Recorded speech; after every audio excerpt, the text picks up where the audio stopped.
Coucou tout le monde, voilà, je vous retrouve donc pour une nouvelle vidéo, mais c'est une vidéo pas ordinaire. Donc après la demande d'une abonnée, pardon, on m'a demandé de tester donc les peintures Creative Paint de Action. Donc je tente l'expérience donc en vidéo avec mon colo que je suis en train de faire, enfin, qui est presque terminé. Donc il me reste le fond et puis à rajouter donc les petits détails de paillettes, etc. Donc j'ai pris ce matériel-ci et j'ai pris ma palette où j'ai mis donc la matière dedans. Et ici j'ai voulu essayer une nouvelle technique de tamponner pour voir quel effet ça allait donner. Après, en principe, les genres de petites bulles sont censées partir. Bon, désolé, mais il y a mon lapin qui a décidé au moment où je vais tourner la vidéo encore une fois de m'emmerder.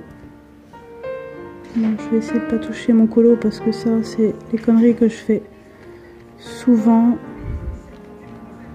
Mais le reste, je pense que je vais devoir prendre le plus petit pinceau parce que sinon, je sens que je vais faire des conneries. Donc ici, je prends un pinceau de Action. Et bien sûr, je m'en fous sur la main, c'est pas grave.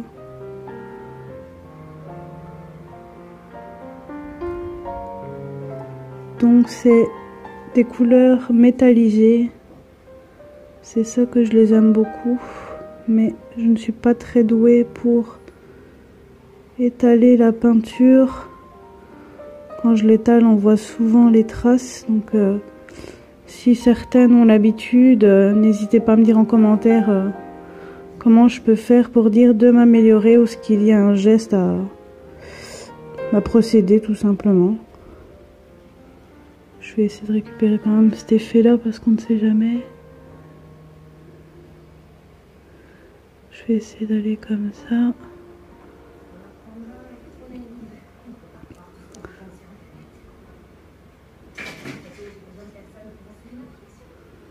Je vais essayer de récupérer le pigment qu'il y a là. Hop.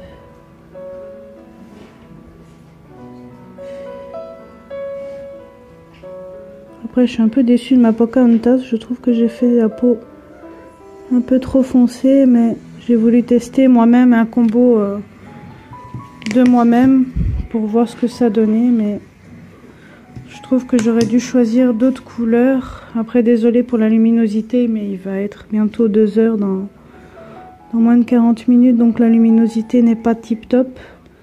Après, comme je filme avec mon téléphone, ce n'est pas évident non plus pour essayer de bien cadrer le colo.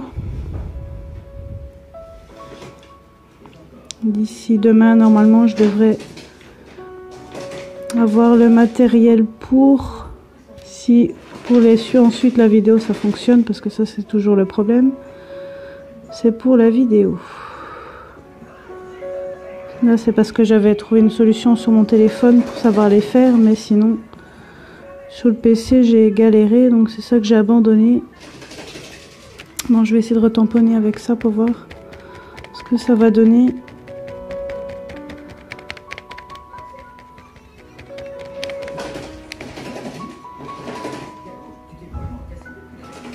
Et dès que ça aura séché, je vous retrouverai pour vous montrer le résultat final.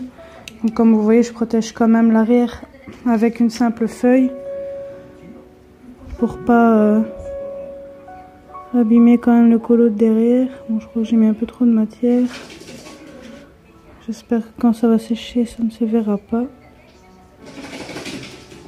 Après, j'avoue qu'il faut que je me rachète des pinceaux, mais avec l'histoire du confinement, je n'ose pas trop pour l'instant commander, parce qu'on ne sait jamais quel livreur qui livre encore. Enfin, je sais que la poste fonctionne, mais est-ce qu'elle fonctionne encore partout? Donc du coup, je ne prends pas le risque. J'attends vraiment que tout soit terminé. Il suffit d'attendre et de prendre patience un petit peu. On ne sera pas mort, comme on dit.